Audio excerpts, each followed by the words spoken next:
Hello and welcome to the Villa Park podcast. It's me, Rich, and I'm back with Kev and George. Well, they asked us to believe, and the belief was soon etched out of us after about 10 minutes of that game. And unfortunately, we went out with a whimper. This is a reaction to Olympiacos 2, Aston Villa 0. Guys, before I get into it, let's all hit that like button, hit the subscribe button, help us hit 4K. We're very close. I think we're 20 away from 3,800. Hit the like button. We'll get your comments in. We'll get your questions in. And we're also going to we did a competition on Twitter as well. We're going to announce the live winner of that later on today, and also don't forget our members only prize to win a Douglas Louise print and key ring. So if you want to become a member, please do click the link that's pinned at the top of the chat, and you can enter the prize that will be drawn on the match reaction to Liverpool. So my thoughts first. Congratulations to Olympiacos. They absolutely did us over the two legs, tactically and technically, and in every way. You know, their striker was more clinical, their finishing was way better, their tactics were better, their tackling was better, they were sharper, their passing was better, everything was better. You know, the 6-2 on aggregate tells its own story. And yes, we can say the players are tired, and we can say we've got a threadbare squad and all that jazz. But at the end of the day, you're in a cup semi-final. There's no excuse for bad passing. There's no excuse for poor movement. There's no excuse for sloppy, lazy play. And that's what I felt that we had today. I don't care if there's a little bit of tiredness in the legs. If there's a bit of tiredness in the legs, that's where it's even more important to do the basics. And we didn't do the basics well enough today. And if a team is going to sit back and defend against you, then you have to change it up a little bit. You have to shoot from distance. You have to try and make things a little bit more tricky for them. And we just didn't do it. And we didn't have enough leadership. We didn't have enough players taking responsibility. And it just wasn't good enough at all. And I said before the game, players needed to not leave anything on the pitch. And I can tell you probably 7, 8, 9 of those players have left something out there. They didn't put it all in. And that's it for me. Wasn't good enough in any way, shape, or form. And I'm not hearing the tiredness thing. Not for this particular game. Yes, across the season, but I'm just not hearing it. Because what's the point in playing against Liverpool or Crystal Palace if every time we go 1-0 down or 2-0 down, it's like, but the players are tired. But we've got a threadbare squad. Well, we might as well not bother playing then. Don't play those games. Let's just let Liverpool and Palace win 3-0, and we just hope that Tottenham get beat off Man City. What's the point in playing? No point, because we're just tired. Absolute rubbish. Rubbish performance. Kev. Well, everybody, look, I get it, right? You know, I'm as disappointed as anybody because the opportunity knocked for us and we didn't answer. We didn't let opportunity through the door. I am going to be looking at it slightly differently. There's players I'm annoyed at performance-wise. I think players maybe haven't played the same level of minutes that others have, but I still struggle to be too harsh on the team because, look, we are ravaged by injuries. You can see the players that finished the game that are on the pitch. You know, you've got obviously Irobinum playing. You've got Duran on the pitch. You didn't really have any other options to bring on forward-wise other than John Duran. That shows you basically what he had at his disposal. And I hear what you say about the tiredness, but I do think tiredness when you've got such a raucous atmosphere away to a decent team. And let's not forget, Olympiacos are, they're not as big a club as us in terms of probably history, but they've been a regular qualifier for Europe pretty much every year. They've been to Champions League quite a few times. They are used to playing these type of games. And the game was lost really at Villa Park, wasn't it? And it was lost at Villa Park with probably a mixture of us not playing particularly well and everything kind of going for them and a bit of bad luck. And you combine all those things together, you make your own luck. So it was always going to be an uphill task. I don't care who it was tonight, 2-0 to overturn. And you concede a goal early on, it's going to be even harder. I am disappointed in some of the players. I've got to be honest with you. I think some of the players did hide a bit. It was good to see. I thought McGinn stepped up. Actually, I thought McGinn was the one who seemed to like actually have a bit about him, but there was other players, the senior players, that didn't have much to do. And there's a lot of things we could do in analysis of the team, and we could talk about how people didn't step up. But I just think it looks like right on our feet. I was at Brighton away at the weekend, and it was the same thing. We looked devoid of ideas. We looked leggy. Brighton. If we'd have played Brighton like that 6 months ago, we would have beat them 3 or 4-0. I know, but Kev, if we go 1-0 up in the game today, or go 1-0 up against Brighton, are we saying the players are really tired then? Like, are we just saying that they're really tired because we get beat? Well, I think there's been a clear drop off second half of the season. I mean, the Arsenal result was, out of all the great results we had in the first half of the season, was a bit of a standout, wasn't it, in terms of what happened? And you can see that level of intensity of football we've been playing and the squad challenges. It's just coming to the fore. And I don't want to make excuses. I said this after the Brighton game, and I wasn't on the post match, but to anyone I was talking to about that, like, the players are just like I can seriously say it's not winning another point. You got to go. Liverpool have just had a big win, and they're sure they want to. I can see them easily beating us at Villa Park. Well, look at the tempo that Liverpool play at. Like, yeah. I might be delayed here. I don't know if my internet's a bit dodgy. No, I can hear you fine, mate. It's going okay. Look, I think we're still a bit early for questions of the manager, the system, the tempo, but there's clearly frustrations. I think that the final third today was absolutely shocking. It was awful in terms of what we did in terms of our attacking areas, and there were some players I think that really didn't. I mean, I don't know what Diaby was doing. To be fair, you might as well have played me there. George, before we get into some of the players and I'll get into some of the comments in a bit. Your kind of thoughts summing up on the game? Yeah, disappointing night. Disappointing both ties there. As Kev just said, I think we've just been schooled by an experienced European side who've got the nous to play the dirty game. They were clinical with their finishing. Got their foot in where it mattered. Got the crowd up. Time wasted. They've done everything smart, and we kind of did nothing smart, did we? Mm-hmm. In that first leg, we were just naive and rushed and hurried when it didn't matter. Whereas tonight, we needed to be rushed and hurried after conceding a goal for 10 minutes, and we spend 80 minutes playing at a fucking snail's pace. It was absolutely driving me insane there tonight. I know our style is our style, and it's patient and it's build up. But if a move's going to take 2 to 3 minutes every time just to conduct anything, you got to score 3-4 goals. It was never ever going to happen tonight. And I think Olympiacos knew it. They knew it was an easy night for them. And I'm just annoyed that, obviously the odds were stacked heavily against us tonight. We're already 2 goals down, but go out there and have a go at them, give them something to think about. And for me, we just haven't really laid a glove on there. Other than Bailey's rasping shot, were we ever going to score a goal tonight? We played some nice build-up in the first half, some good football.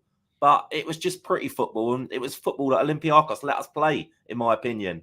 And we just played straight into their hands and never give them anything to think about all night. Agreed. Rod, with a $10 super chat. Thank you very much, my man. Beer and weed money, lads. Still a great season. It is still a great season, but I don't want to hear. I'm not in that frame of mind yet to be going into kind of that mode right now. So many comments, guys. I will try and get through as many as I possibly can, but let's just do a couple here. Ant is agreeing with you, Kev.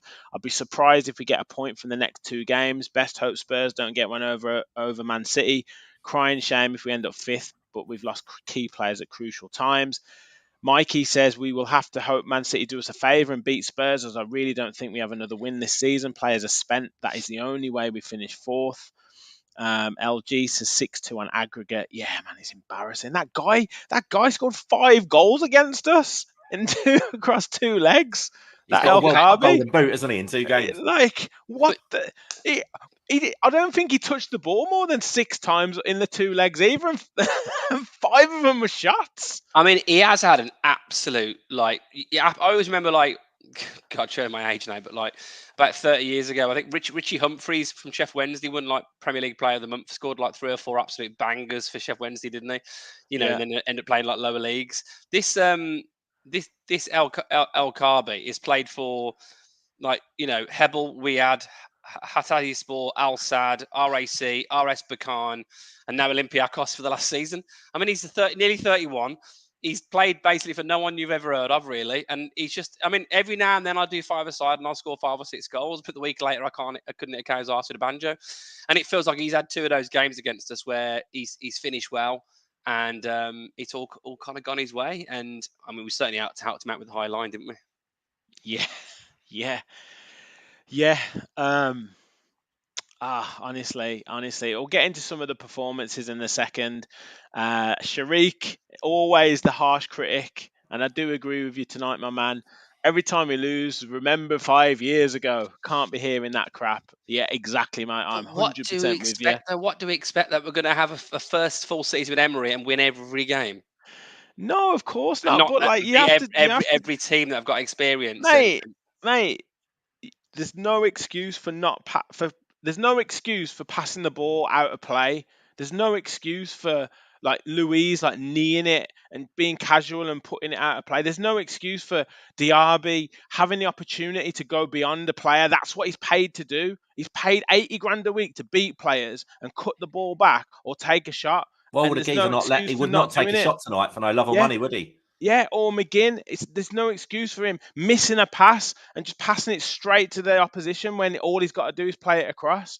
Like, there's no excuse for that. That's what they're paid to do. Like, I'm sorry, that tiredness doesn't come into it in that situation. They knew their plan. They knew the formation. They know their individual jobs and they know what their individual battles are, and that's it. That's it. You can, if you're giving 100% in the game and you make a mistake or you make a definitive decision and you miss a shot or you miss a clearance, then fine. But you can't be half-arsing it. And too many players half-arsed it tonight. And then for us to then turn around and say, "Oh yeah, but they're tired." Like, so what? Seriously, like, it's bullshit. It's a long season. And largely this group of players for 18 months have been tremendous most of the time. Of course they have, and I'm not denying that. I'm absolutely not denying that they haven't been brilliant this season. I'm not denying that. This is new territory, isn't it? This is new territory. If anyone's playing we're playing in much more critical games. We're playing games against teams that would normally beat us comfortably. Look at some of the wins we had this season. Against teams that in recent years have been way better than us. We battered West Ham, battered Brighton, beat Arsenal twice, Man City. I know, obviously, it is an opportunity missed, and I'm all about taking opportunities. And that's the thing that gets me, is that are you going to get a better chance in at the moment to get a trophy than in the Conference League against Olympiacos, and then either obviously Bruges or Fiorentina. Obviously ends up being Fiorentina. I don't think you are, but Villa, what we've done over the last 18 months has been nothing short of unbelievable. If you'd looked at this and said we get to this point this season where when we hadn't even qualified for Euro last season, saying we'll get to the semi-final, guys, and we'll probably get fourth in the league.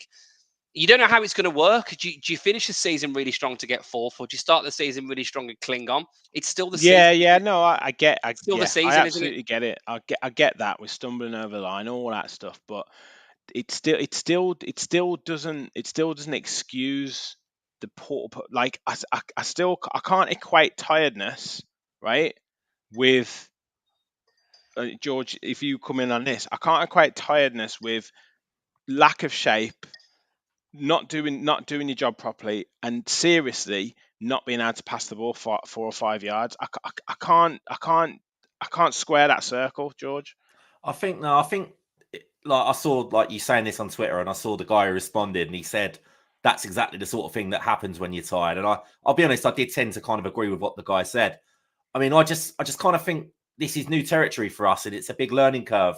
This stage of the season now, where we have had a hard season, like we've played 50 odd games, as they kept saying on the TV, and then you get in like quarterfinal Thursday, game Sunday, quarterfinal next Sunday. A couple of weeks later, no one else is playing at this stage. We've got something to play for. Most teams are kind of done now, aren't they? Then all of a sudden you've got semi-final, game Sunday, semi-final straight away, and it's taken its toll. We're losing pretty much a player a game, it feels like. I felt like Bailey was he got that knock in the first half, and I thought, here we go, there's another one gone. Obviously we lost Rodgers Rodgers last game. And I think the players are probably feeling a little bit sorry for themselves at the minute and sort of thinking to themselves, why is it we're that close now to what could be a glorious season and everything that can go wrong seems to be going wrong? And, and that's a bit of self-pity, I know, and we'll all say, oh, they earn a fortune, but it's only a natural reaction. And it's almost like you just need a couple of, Emmy coming back tonight was a boost, wasn't it? But with Emmy coming back, then we lose Morgan Rodgers, and that's been the story of our season. Nothing's really, it just doesn't feel like things, other than Tottenham fucking losing all the time, nothing really is going for us right now. Yeah, it's 4 stinkers on the trot now for me. Yeah, we fell apart second half against Chelsea. Exactly. We were poor against Olympiacos first game. We were shite Sunday at Brighton, and then we've not turned up again tonight. So, as far as I'm concerned, we're just waiting for Man City to put Tottenham out of their misery, and we want to be on the beach. That's how it feels to me. And Man City, there's no way they're going to lose that game. They need to win it to win the league. I hope so, mate. I cannot. I mean, I know football's crazy, right? I just cannot see that happen. It's not how I'd want to get it. I want to go out and beat Liverpool under the lights Monday night, and show them what we're all about. Way under the lights, Villa Park. I want to do that. Go to Palace away, most informed team in the world. we can't say we can't simultaneously say I want to beat Liverpool under the lights with the atmosphere and all that, and then turn around and say, oh yeah, but the players are tired and we need to cut them some slack. I'm saying that won't happen. I'm saying I'm pretty confident that won't happen, because right now I think that all this, what I'm saying is the desire we've got for us to do it in a swashbuckling, confident manner. That's why that Arsenal win was so great to see, because we did really boss that game. It was fantastic. And George touched on it. If you look at the options that we've got, I mean, I sat there with my lad on the sofa, like we were talking about the team of players that you could have put out that didn't play tonight, and it was like, wow, or players that didn't start. You've got obviously Mings, Buendia, Kamara, Ramsey, Tielemans, Rodgers, Moreno. Zaniolo. Yeah, I hear you. I hear you with all these players. I hear it. I'm hearing it. I'm fully aware of the injuries that we've got. Like, we don't need to tread over that ground, but that still doesn't excuse the poor performance. Well, it's another McGinn-Louise defensive midfield, whatever you call them, pivot that hasn't worked a game. Them two, it's never ever going to work. Is that a question of the manager? Because like I've got two other points, and then we'll get into some of the player performances. But leadership on the pitch, and should he have played Should he have played the kids against Brighton? We talk about tiredness. The situation that we're in with regard, I know, fair enough. Tottenham are playing after us on Sunday, but should he have played some more of the younger players on Sunday against Brighton? I think he saw Brighton as the opportunity, though, with the 3 games left. Palace, best team in the world at the moment. Liverpool, big. Brighton in terrible form, not won for 10 plus games, whatever it was. I think it's something like that. I think he saw that as the opportunity. Sharik with the. I think you're right there, Kev. Yeah, I agree with you. But okay. So on that I'm not point, quite that bad, Sharik. Not quite that bad. On that point, thanks for the super chat as well, Sharik. Yeah. You're the boy, mate. You're the boy. By the way, guys, we've got nearly 200 in the chat, which is fantastic. And please hit the like button if you haven't already. Let's get to 100 likes as soon as possible. I'm not sure how many we're on right now, but let's get to 100 likes. I mean, at least hit the like button on a night like tonight. And if you're new to the channel, please do hit the subscribe button. But yeah, what I was going to say was, if he went into that game on Sunday, like, as an opportunity to win, then why did he approach it like he did? Because we didn't look like we wanted to win that game on Sunday. Like, so if you'd have put some younger kids on, he might have got some energy out of the performance, and they might have played with a little bit less fear. Like, he's been caught, Rich, between a rock and a hard place in both matches, thinking, I don't know which one I'm trying to prioritise here. Both as important as each other, weren't they? And it's clear he doesn't trust some of those players. And 100%. Yeah, that might be to his downfall, because I think there's a few times this season, and it's very rare I do criticise Unai, but there's been times this season we've cried out when Spurs was one. Why not just change it up, put Iroben in midfield, solidify it a little bit. There's been times we've asked for Duran at times to mix it up. I mean, I was saying Duran for Diaby after about 4 minutes tonight. So anybody stick on Olsen for Diaby at some point, like just something that might be more effective. But Yeah, and you got to credit as well. Like teams can have good games. They can have good Yeah, games. yeah. You know, and they had a really. I mean, Emery said this in his post-match comments. They won it at Villa Park. Like You know, like I said, that they were clinical. penalty, deflected goal. You know, They've won in exactly. both legs. They've won by 2 at Yeah, Villa yeah, Park. yeah. They've They've won won by 2 both tonight. legs comfortably. We lost our heads in the first leg, and we couldn't break them down in this Recover. leg. Absolutely, That we third just goal, couldn't. wasn't it? That third goal at Villa Park when we just got back to 2-2. yeah. And as soon as that penalty went in, it was almost like that was it. Yeah. George, who performance wise disappointed you the most tonight? I think we'll all universally agree on being Moussa Diaby. No, Yeah. I thought he was good in the first leg, to be fair, and didn't quite get the credit he deserved. But tonight, why would he just won't let that ball go? He could have been a hero there tonight. So many times where he could have just let a shot off or let the ball go. But he just divers and divers. I don't know whether it's a lack of confidence or he's just overthinking things. But eventually it's just here's the RB, here's the where's the final product for all that money we've paid? Yeah, thoroughly disappointed with him tonight. And he should have done better. He could have had at least 2 shots on target there for sure, but it's as if he's just looking for a safe pass so the heat's not on him. He just wants to hide. Yeah, Kev, he seemed to be like sometimes he'd run too fast for the ball. Sometimes his first touch would take it like miles away from him. Sometimes he'd try and cut back when he should just be shooting or taking the player on the outside. Like it just every single time he seemed to try and make a decision, it was the wrong one today. Yeah. And I feel like if we get any player now that has a bad first season, we'll say, but look at Bailey. Look at Bailey. Rod said the same thing. Oh, there you go. Yeah.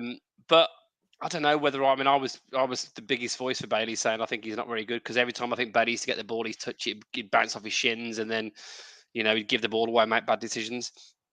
I don't know whether it's recency bias, but I feel like I'm just not sure about Diaby. I've got to be honest. I think, and obviously I think his goal at, Villa Park was great, but again, how often do you normally score at the near post? Was it a bit lucky? 99 times out of 100, the keeper saves that and you're going, what's he doing? And this one time it went in, give him credit. He's got a few assists, he's got a few goals this season, but for the money that we paid for him, and you touched on it earlier on, Rich. I mean, the amount of times I'm going, fucking take him on. Go past him. At least try and cut in and go. I mean, if I was there, I'd be trying to go, can I pretend to go one way and go the other way? He wasn't doing it at all to a Greek fullback. I'm thinking... He's a bit soft and all boys, isn't Yeah, he? exactly. He needs to man up a bit, if we're still allowed to say that. Yeah, I thought he'd have a step over in him. I thought he'd have a drop of the shoulder in him. I thought he'd have a little kind of jink inside and then go outside. Like he's got doesn't seem to have any skill. Like Bailey's got a couple of step overs. He takes players inside out. Like I don't see any of that with Diaby at all. Like just not seeing anything from him. No, it's and been then poor. go on, you go, mate. I was gonna say, it's been poor, and this is the kind of game when you need your big players to step up. I feel a bit for Watkins because I don't think he was getting any kind of service, and that stems from everything from the back, from being slow at the back. Midfield going back. I know it's our style of play, but there's times you've got opportunities to get it forward. But the wide players, Bailey, obviously with a bit of an injury, was streaked above Diaby, has always been when he's played this season. And I think Diaby's a liability. I think without the injuries, I don't know whether it'd be, I think he'd be coming on maybe to affect the game with a bit of pace at the end. But to start a game, remember last season, Bailey away from home was a waste of time. Yeah. I felt like that with Diaby starting tonight. I just thought, you know what? As soon as I saw the team, I didn't want to be like overly pessimistic about it, but I just thought, I'm not sure about this. I said that midfield wasn't right, didn't I? On the messages at the start, and it wasn't. You did, yeah. But then what options did we have? We all hoped Yuri Tielemans to be back. He wasn't even on the bench. Zaniolo seemingly gone from being on the bench at Chelsea, was on the bench, wasn't he? To all of a sudden be not available for Brighton and this game tonight. But I just thought, I know we get going on about Eric Bonham, and he might not be the greatest, but if you play him, and then at least McGinn and Louise can do what they've been doing all season. I just think when you put them both back to double pivot, you're losing 2 of your best attacking outlets. Eric Bonham, all he's got to do is be a stopper. You don't have to be brilliant at that, do you? If your players are playing well in front of you, you can probably get away with it. But for some reason, I won't trust it. But there's plenty of players that do that. I mean, Dead Donker's a great example of that. Yeah. Sometimes just sit there, don't do much. Just you're keeping the ball ticking over. I think I mean, obviously he did that horrendous pass out play not long after he come on, but other than that, I think he's I actually still been all thought the right. shape looked better when he come on. Yeah, I think he's been all right lately. I think he gets his foot in. I think obviously he gets stuck in. I think he has played further forward. I think he doesn't mind having a sort of stride into the attacking third. But I think the balance of the team will be better. Yeah, And 100%. maybe he's thinking on the break, you've got Diarby, you've got Bailey, maybe we can catch him. But everything was just too slow. It was just way Laboured. too slow. Yeah, I mean the point as well. I think I can't remember who said it, whether it was in the comments, but I'm just like, have a shot, buy a ticket, win the raffle at some point. I mean, look what happened. Obviously, in other games this season, we've had a few times where we've got a deflection. Cash at Middlesbrough. We had a shot, bounced off the keeper. You make something happen, but what you also do is, what's that one point in the first half where we all went, oh, when Bailey had that shot, took a little deflection. It gets the crowd going. It gets them thinking, crikey. It was just, what the thing for me was tonight, it was just too easy for him. And Diarby, I think, was at the center of all of that, because every time he got the ball, it looked like he was like an under 16 player playing against the men's team. Like, they just brushed him off the board. He's got to didn't get they, in the gym, and unfortunately? surely he's too small. That point when he tried to nick it round the player and go around the other side, it was just never on. That was the least on move you could have done.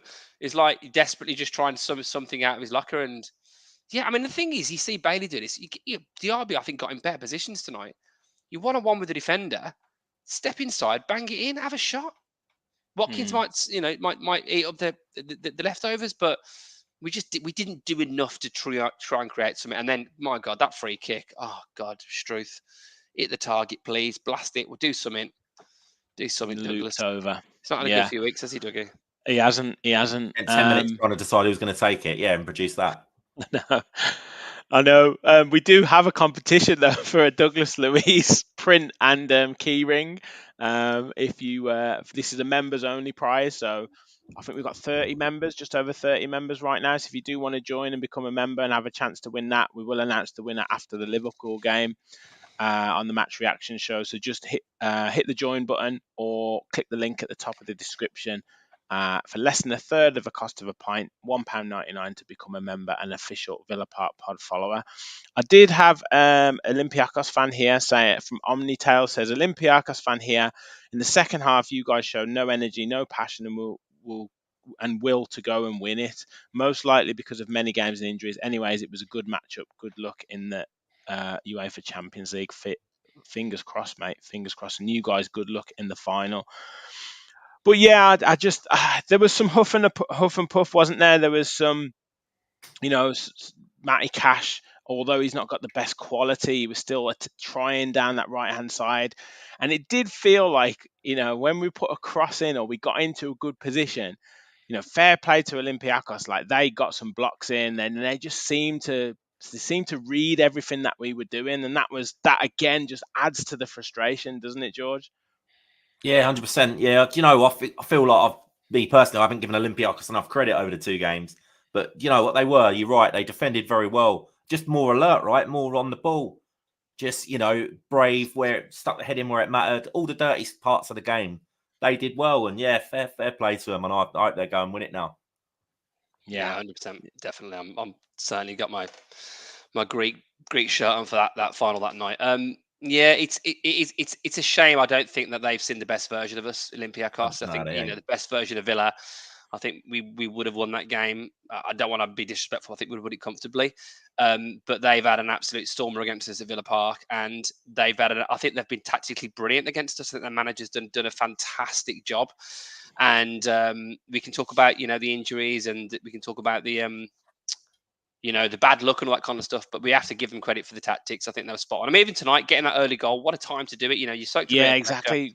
Just soak the life out of us. Get it over the top. We were playing well as well, weren't we? The first 10 minutes, we were playing well, Kev.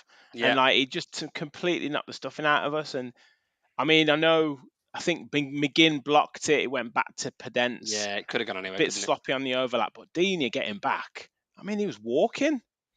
Well, I think the one question that comes out of this now is, and it feels a bit harsh because obviously a lot of these players have been brilliant. I know what's coming. Yeah, which of these players now do we think for that Champions League season are we going to say? The ones that a year ago we were like, oh, I'm not sure about Digne, and oh, I'm not sure about these players. Who are the ones now we're looking at going for that next level? You've got your obvious ones, right? You've got your Den Donkers and players like that will probably go. But is there a better, more progressive defender than Diego Carlos there? Is there I was actually thinking this during the game, and I think Digne's been tremendous for us most of the last 18 months, but if you had a really bombing on attacking left back that could take somebody on, go, and whip crosses in and a bit more energy, Matty Cash, I know injuries, etc. But if you had the same on that right hand side, a bombing on centre half, if you had that big, strong centre midfielder to break up play but to stride forward, you know what I'm saying? All these different things to talk about. If you had that one to unlock the defence, we've got a few of those players in it actually that still play for Villa. Coutinho is probably done. Buendia, Tielemans, we've got these players in the team. Ramsey would be, we've got the options, but which of these players do we now need to go to that next level? We have to also look at it like this, right?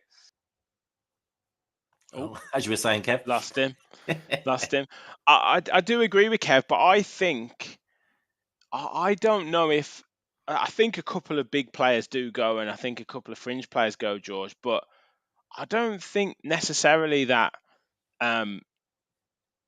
some of these players might have to. All right, Kev. So we lost you mid flow. But what I was just saying was, it's a tricky one, because I get what you're saying, but we're talking about a lack of squad, and we're looking at talk about a squad depth. So do the likes of Cash, Digne, Carlos, let's say for example, then become the bench players, because we're bringing players in who become first team players, because it's difficult then if you're just getting rid of them and then bringing in other players. You're just keeping the same issue where we don't have enough players in the squad.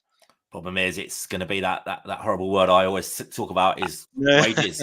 You're not going to have Carlos and Dean sat on the bench on 180, 120 grand a week each. It ain't financially viable. You just you obviously do need depth in a squad, but that isn't going to fly, is it? Not at the level we're at just now. But that's why you look at like a Rodgers, obviously, as a signing, probably won't be on the biggest money. That I think is probably the future in terms of what we're going to do. You might bring in a couple of big hitters, but we probably will get some big wages off the books. I was just going to say actually that I was going to say talk about going into hopefully the Champions League next season, but we're going to have to upgrade the squad. We're going to have a situation where, because you'll get found out and you'll get embarrassed in that league. Obviously Newcastle have a few injuries and they obviously struggled a bit towards the end of that group phase. We'll be in the Every game's huge. Every game's huge, isn't it? Because fair enough. We've had big games in the Conference League, but with all due respect, a home game against Zrinjski Mostar isn't a home game against Paris Saint-Germain, Kev. No, it's not. And you do also, I think, see. I mean, if Emery, Monchi, etc., are looking at the future of the club and where we go next season, these clutch moments at the end of the season is where you really see what your players are all about. You see actually who's up for it and who's not up for it, who's got the kahunas, and there'll be some you can say that it's tiredness, but some of those players haven't played loads, haven't played as much this season. So has Diaby played the same number of games as everybody? Can he use tiredness as an excuse? I think your Watkins, I think your Baileys, I think your McGinns probably could.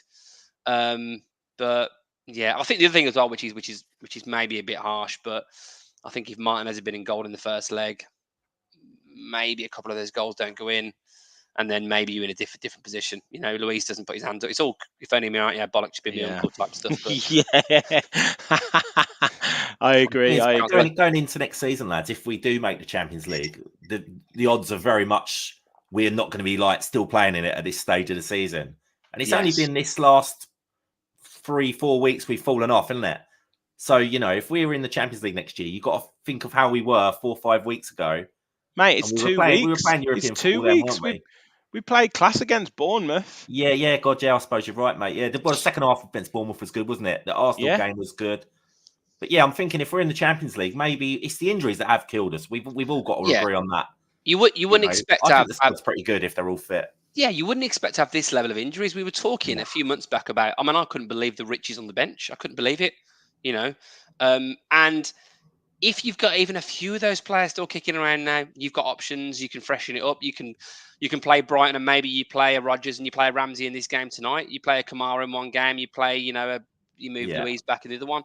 You've got all this kind of stuff that you can do, but we've not had that option at all, and that's why. I mean, there's people on the bench that there's Travis Patterson on the bench, and people that haven't got anywhere near playing a first team game. 2 keepers. I was thinking again. I said it in the first half. Bring on Gauchi or Olsen for Diaby jokes, but cause a bit of trouble. Remember David James up front for Man City back in the day, but it has absolutely killed us. And I have to believe going into next season, if we buy 3 or 4 players in the summer, we ship a few out, and we don't get the same level of injuries, I think we can compete better. This is what we said the other day, Kev. We were saying, like, is this the future though with European football? Is this what European football does? Decimates your squad like it has this season. It'd be a bloody shame if that is the case. Well, Spurs I do think the demands. Yeah, I do think some. You look at Tottenham have had injuries, Man United have had injuries, Newcastle have had injuries, we've had injuries, Brighton have had injuries. Like, I think there's an element of what players are being asked to do in games. The running that they're asked to do and all that kind of stuff is potentially an option. But as an individual game, I can't utilize that. Yes, fair enough. Options off the bench and who do you bring on? Fine. I can take that, but that still doesn't excuse the defensive errors, the lack of passing quality, and just the mess that we had in terms of shape. You think they're up for it tonight enough, Rich? Yeah, I never really question like players' like attitude in terms of like wanting it, because I think you go onto the pitch and like every player wants to win. There's definitely a potential lack of leadership. Like, you saw players like arguing with each other, getting frustrated with each other, having a go at each other, and sometimes that's not bad. Sometimes you want to see that. You want to see players giving each other a bollocking, but there was a little bit. It was a little bit too ratty, if you know what I mean. It was a little bit too, like that player who's having a go at the other player is making equally the same mistakes as someone else. It wasn't like, I've just made a brilliant block to get you out of the shit. It was, and I'm going to have a go at you to tell you to keep your head right. It was, you've made a terrible pass. I've made a terrible pass before it, and I'm just pissed off in general. So I'm just going to have a go. That's a sign, isn't it, of things falling apart and not knowing how to fix it. Exactly, and that was part of the problem.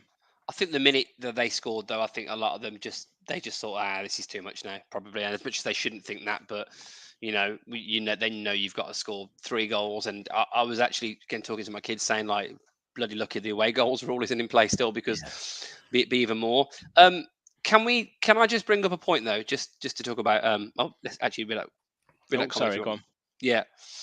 The feeling here is the Villa isn't 5th in Premier League, but 10th. We expected more pressure. Yeah, it's true. I mean, look, we're disappointed. We didn't do ourselves justice. I was just going to say, Olympiacos didn't play a game of the weekend. Greek, whether that's the Greek fixtures working out, whether that's the Greek authorities helping them out.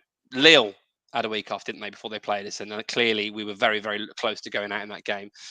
Can the football authorities do more to help out these teams? Because this is the first time, I think, in 4 seasons we've not had an English team in the final of a European competition, which is, it is the best league in the world in terms of the players and the quality.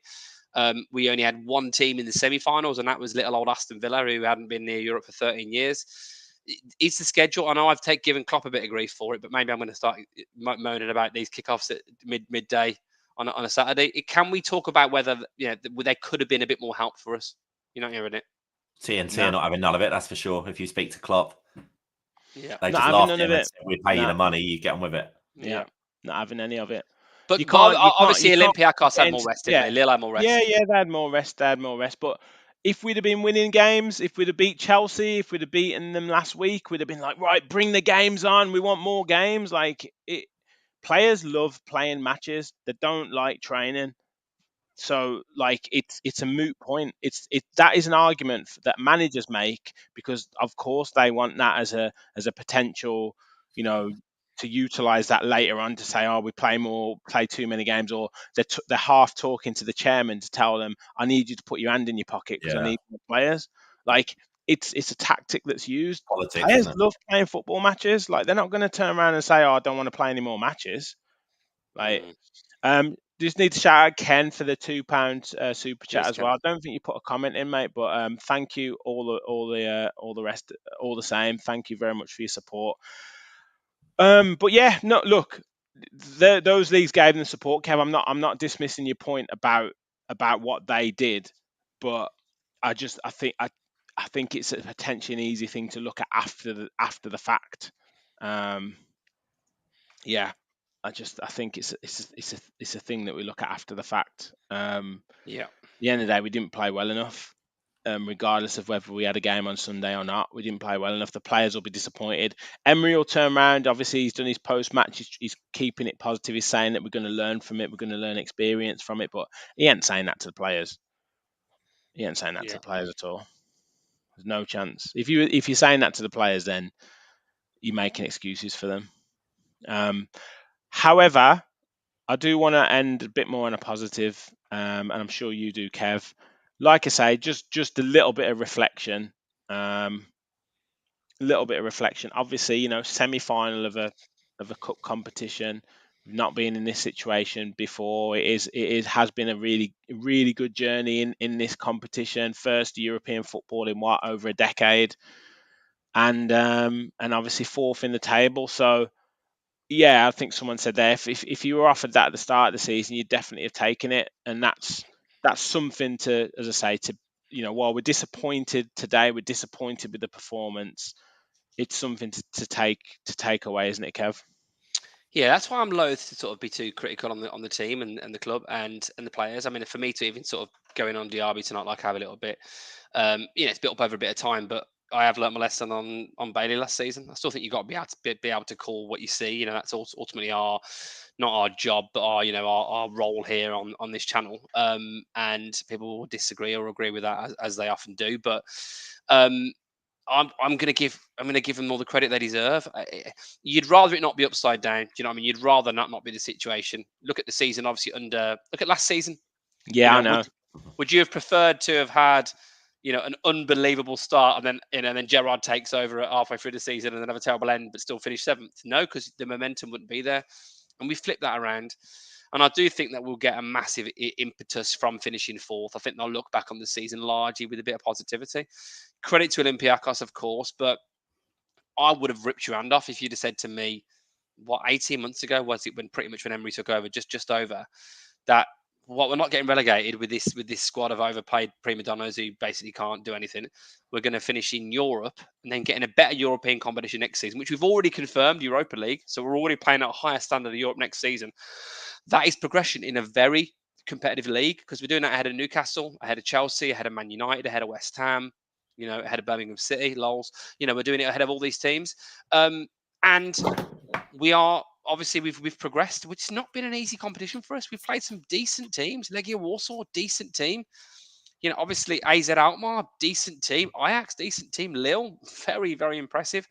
And Olympiacos have been really good. They've been really good. It's hugely disappointing, but we have to look at this at a slightly sort of, give it a bit of an overview and go, you know what? Not happy with missing opportunity, but got to give his players some credit. And I think we need to just get behind them for the last couple of games of the season. We might need a point to get over the line. I think if I'm really honest, I can see us losing both games. And I'll be wearing my Man City scarf with pride. But I haven't got a Man City scarf. Listen, look at all the other teams that are falling off a cliff. There's not many teams that are really coming into form now. Palace have got a new manager, players that actually with Palace, a lot of players haven't played much, are now playing more. Players that weren't getting lucky early in the season. That's in many ways freshening up the squad because he probably wouldn't have happened to a different manager. So all in all, it's a hugely disappointing night because I still had real belief we'd turn it around. But once that early goal went in, game over, really. George, final couple of words from you, mate.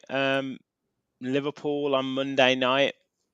We talked about it the other night, saying that they needed a push for the final week, Thursday, Monday. We've obviously not really done that tonight. Can we do it on Monday night? Yeah, I don't think we can underestimate how big a blow this probably is going to be to the players and the fans. I think throughout this season, it's felt to me the favourites tag hasn't really done us any favours, has it? All the way through, it's it's almost like we've had it in our back pocket. Oh, I'll take fourth, I'll take fifth, I'll take sixth, and the Conference League. That's all I've heard all season. And I've had this nagging doubt in my mind, thinking, well, what if we don't win the Conference League?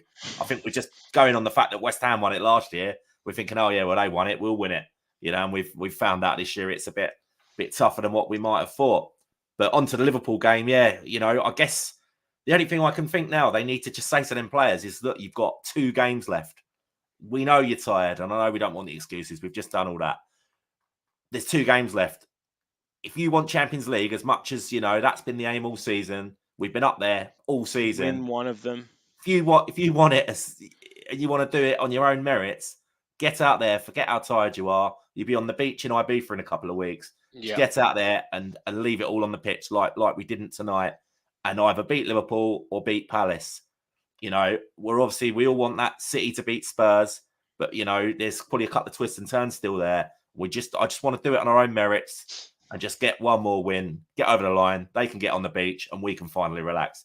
Because being a fan this year, it's been a memorable season, the best season in 2 decades for me at least that I can remember.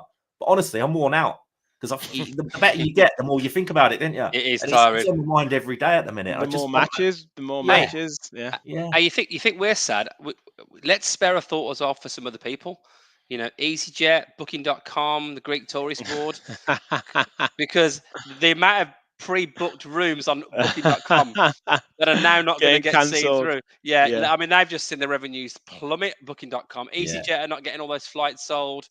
All those Brits going over to support Villa in the final in Athens are now no longer there. So yeah, sad news.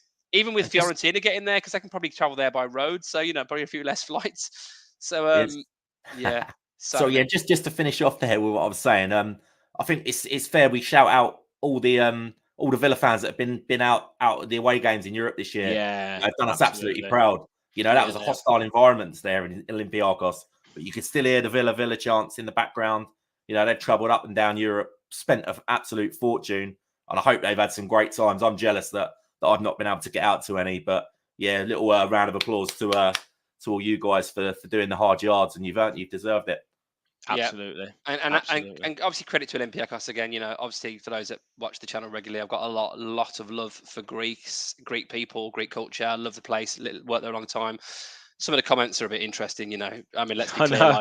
Like Villa. Thanks for tuning into the channel as well, guys. But some of your comments are crazy. Just to cover some of your comments, Villa would always be a Premier League team, being where we are, believe that they were going to beat Olympiacos. I mean, you'd be mental to think that they wouldn't, based on the quality of the leagues. But we were absolutely shown in both legs that Olympiacos were underestimated, and they played really well. So massive credit to them. But yeah, you know what? I mean, I'm disappointed, but I can also say give credit where credit needs to be given, and I think they massively deserved it. Game plan was perfect. I mean, all this comparing the fourth in Greece to the fourth in England, uncomfortable conversations. Not really, just the way football goes sometimes, isn't it? Absolutely. We did a competition on Twitter with at 3retro for a retro Villa shirt of your choice. We thought we were going to be celebrating that tonight, but we had great response. I think over 100 people entered into the competition. So I'm going to do the live draw now. So everyone's name is in here. So everyone who entered is in here. Kev, can you do a countdown for me, please, from 5? Yeah, I'll do it in Greek if you want. Go on then. You really want me to? No, it's all right. Do what you want. Pende, tessera, tria, dia, ena. Let's go. There you go. And the winner is Toby Varley. So I will get in touch with you on Twitter. But yeah, well done on winning the competition. And I'll get in touch with you on Twitter, or DM us at Villa Park Pod on Twitter with the shirt that you would like and the size. But well done, congratulations.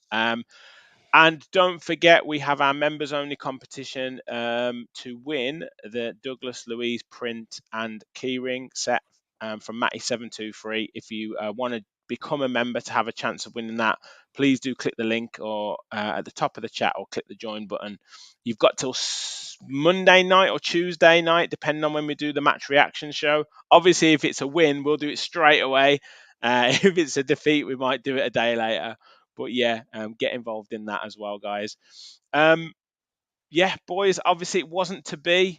A little bit of a disappointing one. And yes, a few people getting a bit lively in the chat. Just let's just be careful how we're commenting to people. But yeah, wasn't to be, boys, but we'll go again next season, hopefully in the Champions League. And yeah, hopefully we seal it on Monday night against Liverpool. Thank you for your time, boys. Thank you for jumping on tonight. It's a late one, I know. Thank you for everyone in the chat. Still over 150 people in the chat. Hit the Thank you like very button. much. Hit the like button. Make sure you smash the like button and hit the subscribe button if you're new to the channel. Congrats to Olympiacos. Well done on your victory. We'll be back with match preview for Liverpool, maybe some transfer talk as well if we get any more rumours. But thank you all for watching, and as always, remember, we'll follow the Villa.